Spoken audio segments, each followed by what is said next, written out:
Janji pemerintah ke pegawai Sritex, bantu temukan pekerjaan baru tanpa diskriminasi usia.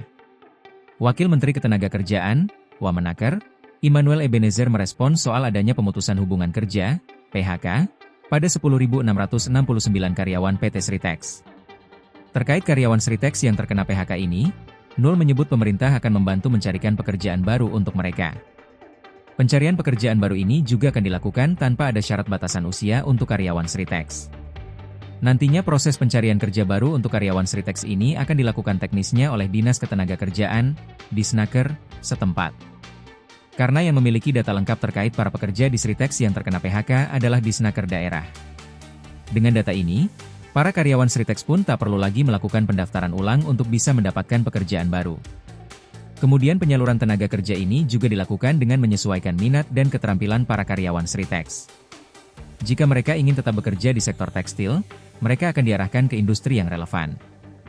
Namun, jika ingin mengembangkan keterampilan di bidang lain, mereka bisa mengikuti pelatihan di Balai Latihan Kerja, BLK. Menaker Yasirli menegaskan Kemenaker telah menyiapkan langkah-langkah untuk mengantisipasi kemungkinan terjadinya PHK di PT Sri Rejeki Isman Tbk, Sritex. Menurutnya, sejak diputuskan pilot pada Oktober 2024, pemerintah telah berkomunikasi secara intensif dengan pihak manajemen perusahaan, kurator, serikat pekerja, serikat buruh, dan Dinas Ketenagakerjaan Provinsi dan Kabupaten Kota untuk memastikan hak-hak pekerja tetap terpenuhi, serta memitigasi kemungkinan terjadinya PHK.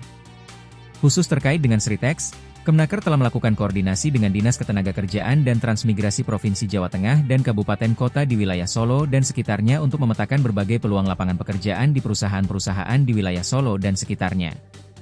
Ia menjelaskan, pendataan lowongan pekerjaan di seluruh wilayah Indonesia merupakan salah satu program kerja Kemenaker. Kemenaker juga melaksanakan pelatihan-pelatihan kewirausahaan yang dilaksanakan oleh Balai Pelatihan Vokasi Kemenaker yang tersebar di seluruh Indonesia. Download Tribun X sekarang, menghadirkan lokal menjadi Indonesia.